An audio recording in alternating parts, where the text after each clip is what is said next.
Here is a raccoon I saw outside from my window. As you can see, it is very high off the ground.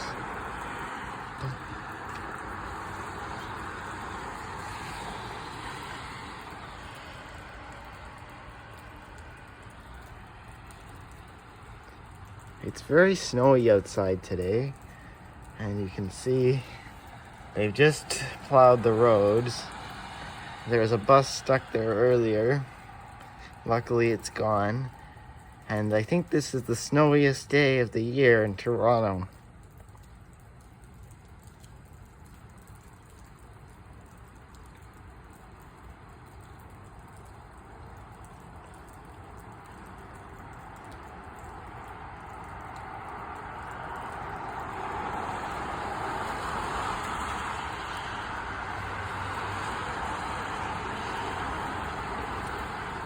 Don't forget to like and subscribe.